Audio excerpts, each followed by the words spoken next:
इस छोटे डॉल्फिन को समुद्र की गहराई में रोशनी दिखाई देता है, लेकिन उसके पास जाने पे पता चलता है कि ये तो एक विशाल ऑक्टोपस है। वो स्नोबॉल को पकड़ लेता है और परेशान करने लगता है। स्नोबॉल मदद मांगने के लिए चिल्लाने लगता है, तभी उसकी आवाज से स्नोबॉल की माँ वहाँ आ जाती है, जिसे देख ऑक्टोपस भागकर छुप जाता है। मगर जब ये दोनों वहाँ से जाने लगते हैं तो वो ऑक्टोपस ऊपर टंगे पाइपों को उनके ऊपर गिरा देता है। दोनों उससे बचने की काफी कोशिश करते हैं, लेकिन फिर भी स्नोबॉल की माँ उस पाइप में फंस जाती है। वो अपनी परवाह किए बिना स्नोबॉल को पानी के ऊपर जाने को कहती है ताकि वो सांस ले सके। स्नोबॉल ऊपर जाने लगता है, लेकिन उसके सामने वही ऑक्टोपस आ जाता है और उसे फिर से परेशान करने लगता है। लेकिन तभी ऑक्टोपस के ऊपर एक जहाज क्रैश हो जाता है, जिससे ऑक्टोपस उसी जहाज के नीचे दब जाता है और उसी के झटके से वो पाइप भी सरक जाती है, जिसकी वजह से स्नोबॉल की माँ की जान बच जाती है। स्नोबॉल वहाँ आता है, जिसके साथ एक इंसानी बच्चा होता है। यहाँ हमें पता चलता है कि स्नोबॉल उस बच्चे को उसी जहाज के मलबे से लाया है। बच्चे को देखकर स्नोबॉल की माँ को पता चलता है कि उसे ऑक्सीजन की जरूरत है, इसलिए वो तुरंत बच्चे को लेकर पानी के ऊपर जाती है। इसके बाद हम समुद्र के कई क्रीचर्स को देखते हैं और इन सभी का एक कछुआ सरदार होता है। सरदार को उस बच्चे की मासूमियत देखकर उसे समुद्र में रहने की इजाजत दे देता है। इसके बाद स्नोबॉल की माँ उस बच्चे का नाम लुकस रखती है। समय बीतता है और हम स्नोबॉल और लुकस को देखते हैं जो अब बड़े हो चुके हैं और वो हमेशा हंसी खुशी खेलते रहते हैं। लेकिन एक दिन स्नोबॉल लुकस को उसकी सच्चाई बता देता है कि वो उसे जहाज के मलबे में मिला था और ये भी कहता है कि तुम डॉल्फिन नहीं हो और न ही कोई क्रिएचर, तुम तो बस एक इंसान के बच्चे हो। ये बात सुनकर लुकस उससे और भी सवाल पूछने लगता है और कहता है तो मुझे उसी जहाज के मलबे के पास ले चलो। लुकस के काफी जिद करने पर स्नोबॉल उसकी बात मान जाता है और दोनों वहाँ पहुँच जाते हैं। लुकस जहाज के मलबे के अंदर जाने के लिए उसका दरवाजा खोलता है और दोनों अंदर चले जाते हैं, लेकिन दोनों इस बात से अनजान थे कि इनकी इस गलती की वजह से सालों पहले कैद हुआ ऑक्टोपस मलबे से बाहर निकल जाएगा और इन्हें पता भी नहीं चलता। तभी लुकस को एक लॉकेट मिलती है। लुकस उसमें लगी फोटो को अपनी माँ मानकर उसे रख लेता है और वहीं इन्हें ढेर सारे चमकते हुए प्लांटिस मिलते हैं, जिसे खाने के बाद दोनों अपना होश खो बैठते हैं और खुशी से खेलने लगते हैं। लेकिन स्नोबॉल की माँ को ये बात पता चल जाती है कि स्नोबॉल लुकस को सारी सच्चाई बता चुका है और ये दोनों जहाज के मलबे में भी गए थे। लेकिन लुकस स्नोबॉल की माँ से गुस्सा हो जाता है क्योंकि उन्होंने उससे ये बात छिपाई थी। इसलिए लुकस को लगता है कि उसकी असली माँ उसे जहाज के मलबे में मिल सकती है और लुकस स्नोबॉल के साथ वहाँ पहुँच जाता है। लेकिन तभी वहाँ स्नोबॉल की माँ आ जाती है, जो उन्हें वहीं रुकने को कहती है और खुद की जान खतरे में डालकर मलबे के अंदर लुकस की माँ को ढूंढने चली जाती है। लेकिन तभी इसका फायदा उठाकर वो ऑक्टोपस स्नोबॉल की माँ को उसी मलबे में कैद कर देता है। ये दोनों अपनी माँ को बचाने की बहुत कोशिश करते हैं, लेकिन लुकस को ऑक्सीजन की कमी होने लगती है। इसलिए स्नोबॉल की माँ स्नोबॉल को उसे ऊपर ले जाने को कहती है ताकि उसे ऑक्सीजन मिल सके। स्नोबॉल ऐसा ही करता है और कठिनाइयों का सामना करते हुए लुकस को बचा लेता है। इसके बाद ये दोनों अपने कबीले के सरदार के पास जाते हैं और उन्हें सारी बात बताते हैं, लेकिन उन्हें लगता था कि वो तो सालों पहले ही मर चुका है। तभी वहाँ वो ऑक्टोपस आ जाता है और सभी को बताता है कि मैं पहले से और भी ज्यादा ताकतवर हो चुका हूँ, क्योंकि मैंने जहाज के मलबे में पड़े कई सारे प्लांटिस को खाए थे और उस डॉल्फिन को मैंने मार दिया है। इसके बाद वो ऑक्टोपस अपने शरीर से इंक निकालकर सभी को हिप्नोटाइज कर देता है। वो स्नोबॉल और टर्टल को पकड़ लेता है। लुकस उन्हें बचाने की कोशिश करता है, लेकिन वो ऑक्टोपस उसे भी पकड़ लेता है और कहता है तुम हमें से नहीं हो और तुम्हारी जगह यहाँ नहीं बल्कि पानी के बाहर जमीन पर है, इसलिए मैं तुम्हें वहीं भेज दूंगा। तभी वहाँ से कुछ मछुआरे मछली पकड़ते हुए जा रहे थे। ऑक्टोपस हिप्नोटाइज हुए मछलियों से लुकस को उनके जाल में फंसा देता है, जिससे वो दो मछुआरों को मिलता है, जिनमें शामिल था एक बूढ़ा इंसान और कैप्टन मरवरिट। बूढ़ा आदमी मरवरिट को उस बच्चे का ख्याल रखने के लिए कहकर समुद्र में मछली पकड़ने चला जाता है।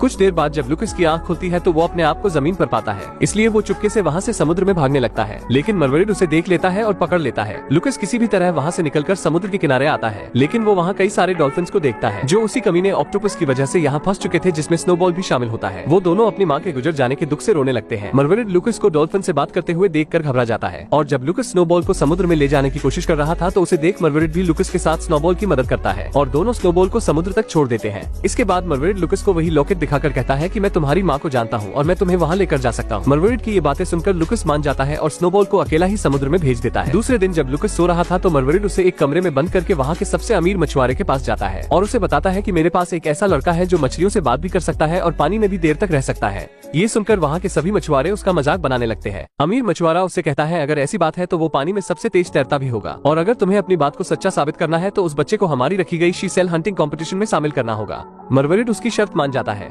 इसके बाद हम लुकस को देखते हैं जो उस कमरे से बाहर आ चुका था। वो बाजार में अपनी माँ को ढूंढ रहा था कि तभी उसे किसी के मदद की पुकार सुनाई देती है। जब वो अंदर जाकर देखता है तो वहाँ एक मछली होती है जिसे मछुआरे कैद करके रखे थे। ये देखते ही लुकस उस मछली को लेकर भागने लगता है, लेकिन सभी बाजार के लोग उसे चोर समझकर पकड़ने लगते हैं। लुकस किसी भी तरह उसे समुद्र तक ले जाने की कोशिश करता है, लेकिन उसके सामने सभी मछुआरे उसे पकड़ने के लिए खड़े थे। लेकिन लुकस उस मछली को उनके ऊपर से समुद्र में फेंक देता है, जिससे मछली बहुत खुश होती है, लेकिन जब वो समुद्र में गिरती है तो फिर से उसी कांच के बर्तन में फंस जाती है। इसके बाद मरवरिट लुकस को मछुआरों से बचाकर अपने घर लाता है और दूसरे दिन से उसकी ट्रेनिंग शुरू कर देता है। एक दिन मरवरिट लुकस से डील करता है कि अगर तुम इस कंपटीशन को जीत गए तो मैं तुम्हारी माँ से तुम्हें मिलाऊंगा। इसी तरह कंपटीशन का दिन आ जाता है जहाँ मछुआरों के 4 आदमी एक एक करके समुद्र में कूद जाते हैं। इसके बाद लुकस स्नोबॉल को बुलाता है और उसके साथ समुद्र के तल में सीशेल ढूंढना शुरू कर देता है। वहीं हमें समुद्र में एक और आदमी नजर आता है जो समुद्र में स्विमिंग सूट पहनकर किसी चीज की तलाश कर रहा होता है।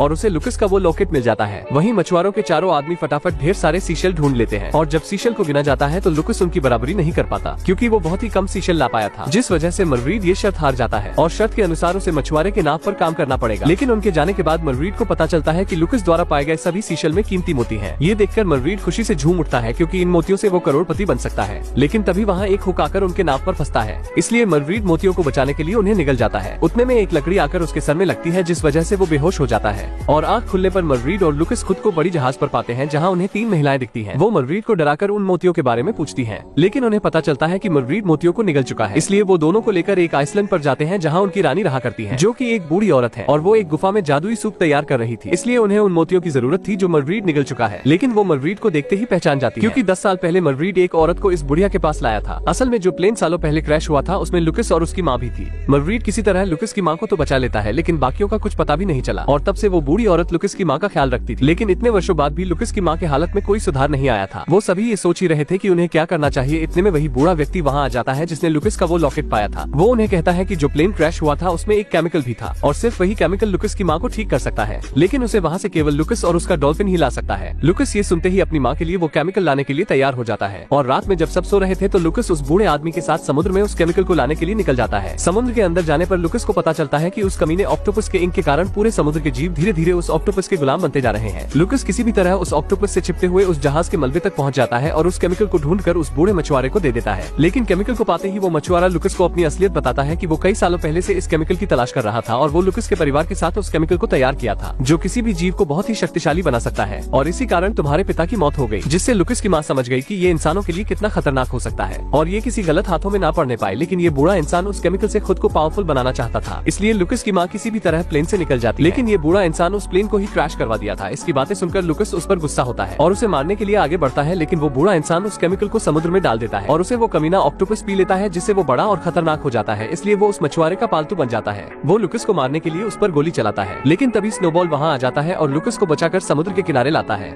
लेकिन जल्द ही स्नोबॉल भी हिप्नोटाइज हो जाएगा क्योंकि उसके अंदर इतनी क्षमता नहीं है कि वो उस इंक से बच सके। ये सुनते ही वो बूढ़ी औरत उसी जादुई सूप को मंगवाती है और उसे स्नोबॉल को पिलाती है, जिससे वो बिल्कुल ठीक कर देती है। और अब तक वो ऑक्टोपस पूरे समुद्र में अपना इंक फैला चुका था और इसे खत्म करने के लिए ये लोग ढेर सारे जादुई दवा को समुद्र में डाल देते हैं। इसके बाद लुकस और स्नोबॉल उस ऑक्टोपस से लड़ने के लिए समुद्र में चले जाते हैं और कुछ बचे हुए डॉल्फिन्स भी इनका साथ देने के लिए आ जाते हैं, जिन्हें वो टर्टल लाया होता है। इसके बाद हम देखते हैं कि लुकस की तरफ डॉल्फिन्स थे और ऑक्टोपस की तरफ हिप्नोटाइज हुए जीव थे। दोनों लड़ने के लिए आगे बढ़ते हैं, लेकिन लुकस और स्नोबॉल उन सभी क्रीचर्स को चकमा देते हैं और उन सभी को उसी आइलैंड की ओर ले जाते हैं जहाँ उस बूढ़ी औरत ने जादुई दवा डाली थी और उस दवा को एक वेल मछली अपने पूंछ की मदद से समुद्र में मिला रही थी। ये सभी हिप्नोटाइज हुए क्रीचर्स जैसे ही उस दवा के संपर्क में आते हैं तो सभी नॉर्मल हो जाते हैं। इसके बाद कुछ मछुआरे भी मरवीड के साथ उस ऑक्टोपस का सामना करने के लिए पानी में कूद जाते हैं। स्नोबॉल और लुकस ऑक्टोपस के पास जाते हैं और एक शार्क उस ऑक्टोपस को काट लेता है, जिससे ऑक्टोपस अपना मुंह खोलता है और कुछ मछलियां मिलकर उस जादुई दवा को उसके मुंह में डालने की कोशिश करती हैं। लेकिन ऑक्टोपस उससे बच जाता है और स्नोबॉल को पकड़ लेता है। लेकिन तभी मरवीड उसके शरीर में भाला मार देता है और सभी मछुआरे मिलकर उसके ऊपर एक बड़ा जाल डाल देते हैं। लेकिन वो कमीना इंसान उस ऑक्टोपस को वो केमिकल पिला देता है, जिससे वो एक बड़ा राक्षस बन जाता है और अब वो बूढ़ा इंसान भी उस पर काबू नहीं कर पाता और वो ऑक्टोपस उस बूढ़े इंसान को ही खा जाता है और अब कोई भी उसका सामना नहीं कर सकता। इसलिए लुकस बहुत ही दुखी हो जाता है और रोने लगता है। ऑक्टोपस अब उस आइलैंड तक भी पहुंच चुका था जहां लुकस की माँ होती है। ये देखकर लुकस कहता है कि इस समुद्र की तरह मेरे आंसू भी खारे हैं। इसके बाद लुकस अपनी माँ को बचाने के लिए उस आइलैंड की ओर भागता है और उस वेल मछली के सांसों के सहारे उड़ते हुए ऑक्टोपस के मुंह में जा गिरता है, जिससे सभी लोग बहुत ही दुखी हो जाते हैं। इसके बाद स्नोबॉल पानी के अंदर जाता है जहाँ वो लुकस के साथ उसकी माँ को देखता है। लुकस की माँ लुकस को स्नोबॉल को देती है और गायब हो जाती है। स्नोबॉल लुकस को मरवीड के पास लाता है। मरवीड उसके पेट से पानी निकालने लगता है, जिससे लुकस को होश आ जाता है, जिससे सभी लोग खुश हो जाते हैं। हमें पता चलता है कि उसकी माँ पहले ही मर चुकी थी और उनकी ही आत्मा बच्चे को बचा रही थी। इसके बाद जब दोनों खेल रहे थे तो हम उसी ऑक्टोपस को देखते हैं जिसकी पूरी पावर्स जा चुकी थी और वो उतना ही छोटा हो चुका था जितना मूवी की शुरुआत में था और मूवी की यही पर ही हैप्पी एंडिंग हो जाती है। दोस्तों यहाँ तक आ ही गए हो तो वीडियो को एक लाइक जरूर करें।